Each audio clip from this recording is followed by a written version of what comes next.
Assalamualaikum warahmatullahi wabarakatuh. Alhamdulillahirabbil alamin wassalatu wassalamu ala asyrafil anbiya'i wal mursalin wa ala alihi wa ashabihi wa man tabi'ahum bi ihsani ila yaumiddin, amma ba'd.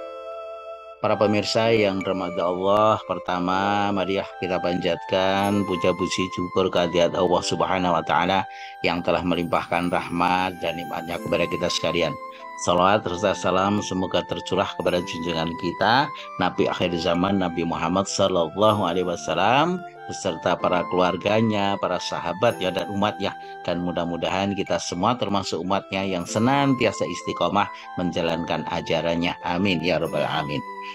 Para pemirsa yang dirahmati Allah, berikut kaji kita tentang bukti-bukti kebesaran Allah di dalam ciptaannya untuk seri yang kedua, itu terkait dengan diri manusia.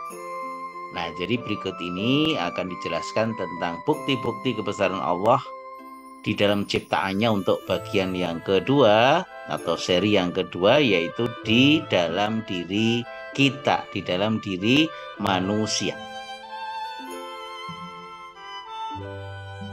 Nah, ini adalah gambaran dari seorang calon manusia yang ada di kandungan perut ibunya.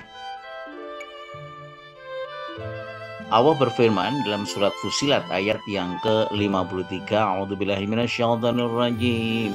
Sanurihim ayatina fil afaqi wa fi anfusihim hatta yatabayyana lahum annahul haqq. Awalam yakfi bi rabbika annahu ala kulli syai'in syahid. Kami akan memperlihatkan kepada mereka tanda-tanda kekuasaan kami di segenap penjuru langit dan di dalam diri mereka sendiri, sehingga jelaslah bagi mereka bahwa Al-Quran itu benar. Tiadakah cukup bahwa sesungguhnya Tuhanmu menjadi saksi atas segala sesuatu. Jadi kalau di seri yang pertama itu membahas bagian dari ayat ini, yaitu fil afaki, yaitu di segenap penjuru langit. Nah, untuk kaji kita kali ini itu kita akan perhatikan yaitu tentang bagian ayat ini, yaitu wa fi anfusihim, di dalam diri mereka sendiri, termasuk diri kita atau diri manusia. Ini adalah gambaran calon manusia, janin yang ada di dalam kandungan ibu. Nah, kemudian di dalam surat Al-Mu'minun ayat yang ke-12 sampai dengan 14, Allah juga berfirman, A'udzubillahi minasyaitonirrajim. Walaqad khalaqnal insana min sulalatin min tin, tsumma ja'alnahu nutfatan fi qararin makin, tsumma khalaqnan nutfata 'alaqatan فخلقنا العلقة مضغة فخلقنا المضغة عظاما فكسونا العظام لحما ثم أنشأناه خلقا آخر فتبارك الله أحسن الخالقين. Dan sesungguhnya kami telah menciptakan manusia dari suatu saripati berasal dari tanah. Ayat yang ke-13, kemudian kami jadikan saripati itu air mani yang disimpan dalam tempat yang kokoh, yaitu rahim. Sedangkan ayat yang ke-14, kemudian air mani itu kami jadikan segumpal darah. Lalu segumpal darah itu kami jadikan segumpal daging. Dan segumpal daging itu kami jadikan tulang belulang. Lalu tulang belulang itu kami bungkus dengan daging. Kemudian kami jadikan dia makhluk yang berbentuk lain. Maka maha sucilah Allah pencipta yang paling baik. Nah, ini para pemirsa gambaran ayat yang menjelaskan bagaimana tahapan manusia, calon manusia diciptakan oleh Allah. Nah, kemudian seorang manusia yang sudah lahir dari ibu masing-masing, ya, ini janin calon bayi 9 bulan kemudian terlahir sebagai seorang bayi. Nah, kemudian apa tugas manusia ketika hidup di dunia? Allah gambarkan dalam surat Al-Baqarah ayat yang ke-30. A'udzubillahi minasyaitonirrajim. Wa idza qala rabbuka lil malaikati inni ja'ilun fil ardi khalifah, ila akhir ayat. Ingatlah ketika Tuhanmu berfirman kepada para malaikat, sesungguhnya aku hendak menjadikan seorang khalifah di muka bumi. Ya, nah ini lanjut, artinya kita akan kaji sebagian ayat ini, yaitu tugas manusia sebagai khalifah di muka bumi, sebagai pemimpin, sebagai pemakmur bumi. Itu bagian dari Quran surat Al-Baqarah ayat yang ke-30. Kemudian di dalam surat Ad-Dzariyat ayat yang ke-56 Allah pun berfirman, A'udzubillahi minasyaitonirrajim. Wa ma khalaqtul jinna wal insa illa liya'budun. Dan aku tidak menciptakan jin dan manusia, kata Allah, melainkan supaya mereka mengabdi kepadaku, supaya mereka beribadah kepadaku. Jadi tugas manusia ketika hidup di dunia sebagai pemimpin khalifah fil ardh. Kemudian yang kedua adalah untuk beribadah kepada Allah. Nah, untuk dijadikan sebagai khalifah di muka bumi, maka Allah membekali kita. Apa saja itu, para pemirsa? Allah berfirman dalam surat An-Nahl ayat yang ke-78. Allah berfirman, A'udzubillahi minasyaitonirrajim. Wallahu akhrajakum min butuni ummahatikum la ta'lamuna syai'a wa ja'ala lakumus sama wal absara wal afida la'allakum tashkurun. Dan Allah mengeluarkan kamu dari perut ibumu dalam keadaan tidak mengetahui sesuatu pun, dan Dia memberi kamu pendengaran, penglihatan, dan hati agar kamu bersyukur. Kemudian Allah juga berfirman dalam surat Al-Mulk ayat yang ke-23, A'udzubillahi minasyaitonirrajim. Qul huwallazi ansha'akum wa ja'ala lakumus sama wal absara wal afida qalilan ma tashkurun. Katakanlah, Dialah yang menciptakan kamu dan menjadikan bagi kamu pendengaran, penglihatan, dan hati. La'allakum qalilan ma tashkurun, sangat sedikit kalian bersyukur. Nah, ini gambaran dua ayat yang menggambarkan bahwa Allah memberikan bekal kepada kita, yaitu 3 hal di sini, para pemirsa. Jadi ketika janin dalam kandungan semakin besar, kemudian siap untuk lahir.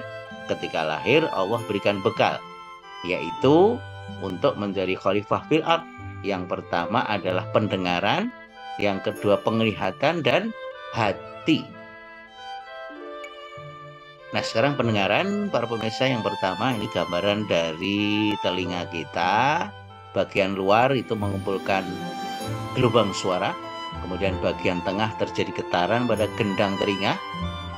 Ini ya bagian tengah.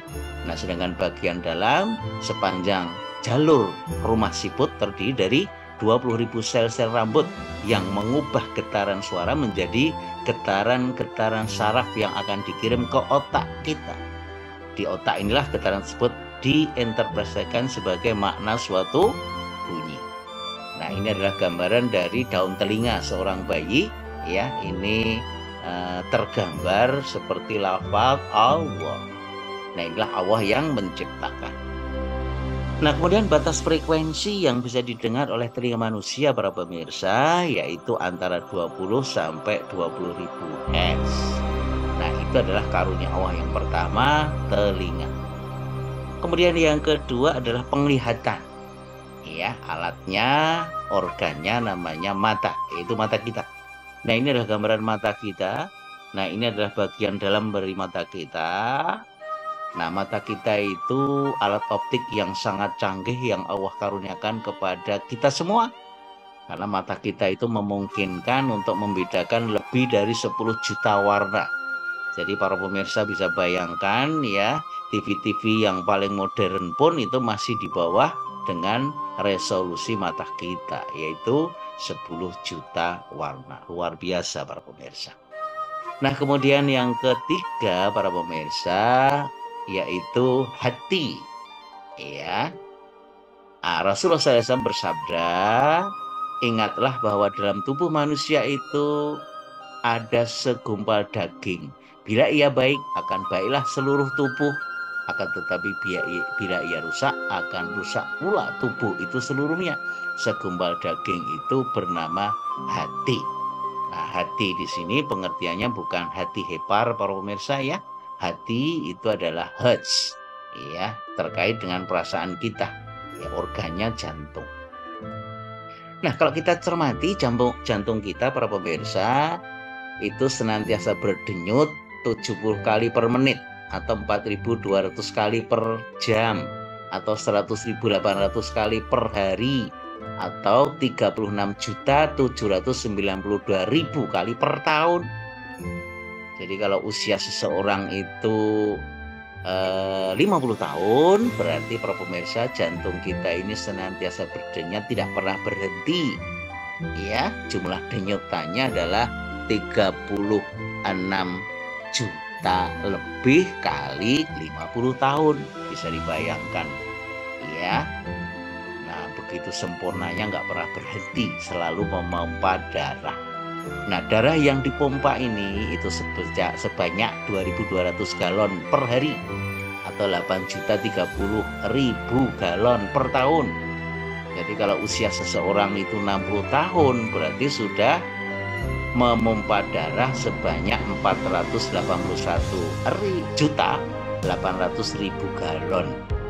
Itu kalau kita timbang beratnya kira-kira 345.000 ton. Subhanallah. Begitu luar biasa.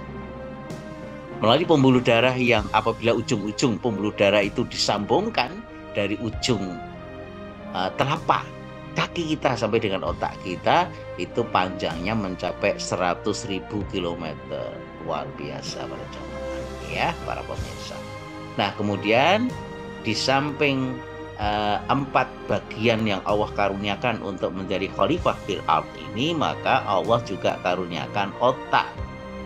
Nah, sel otak kita itu ada 2 macam, yaitu neuron dan glia. Ini gambaran dari otak kita. Jumlah neuron itu kira-kira 100 miliar, kemudian jumlah sel pendukungnya 900 miliar.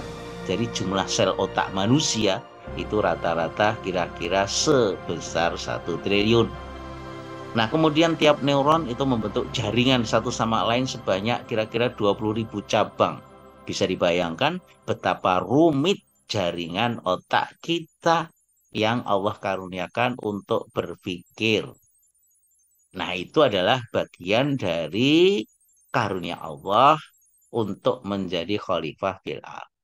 Nah, kemudian otak kita ini itu ada 3 bagian yang kita kenal dengan triune brain, yaitu neokortek, kemudian ada sistem limbik, ya. Ini neokortek yang di luar, sistem limbik yang di tengah, kemudian yang di bawah ini adalah batang otak. Nah, kemudian untuk neokortek itu untuk berlangsungnya bahasa, analisa, logika, kreativitas, intuisi. Sistem limbik atau otak mamalia tua itu untuk perasaan, emosi, ya, kemudian memori, bioritmik. Sedangkan batang otak untuk kebiasaan, bisa kebiasaan baik atau buruk. Kemudian agresi, membela diri, itu bagian dari batang otak. Kemudian otak kita kalau dilihat dari bagian atas ada belahan kiri dan belahan kanan. Belahan kiri itu terkait dengan short term memory, memori jangka pendek. Sedangkan otak kanan adalah untuk long term memory, memori jangka panjang. Antara lain adalah kreativitas, konseptual, inovasi, gagasan, gambar, warna, ya, dan seterusnya. Nah, sedangkan kapasitas otak kita yang dianalogikan dengan hard disk komputer, maka jika diisi satu hal baru setiap detik, itu baru penuh kapasitasnya dalam waktu 30 juta tahun. Menurut majalah Scientific American edisi November 2005. Subhanallah. Luar biasa para pemirsa. Daya ingat atau memori otak kita setara dengan 1 juta gigabits. Padahal komputer yang tercanggih sekarang itu memorinya kalau 5 gigabits itu sudah sangat cepat, luar biasa. Jadi otak kita itu komputer yang super canggih. Dengan kemampuan komputer sekarang, maka ya RAM itu RAM otak kita baru penuh dalam waktu 35 tahun. kalau 1 detik 1 data baru masuk.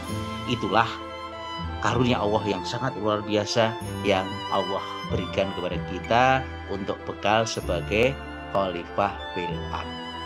Ini saja kaji kita, mudah-mudahan ini menjadikan kita lebih yakin, lebih percaya bahwa tugas kita untuk menjadi khalifah fil ardh, kemudian yang kedua untuk beribadah kepada Allah. Kita akan lanjutkan dengan materi selanjutnya. Kita tutup kaji kita untuk seri yang kedua ini dengan membaca subhanakallahumma wa bihamdika asyhadu an la ilaha illa anta astaghfiruka wa atubu ilaik. Billahi taufiq wal hidayah. Assalamualaikum warahmatullahi wabarakatuh.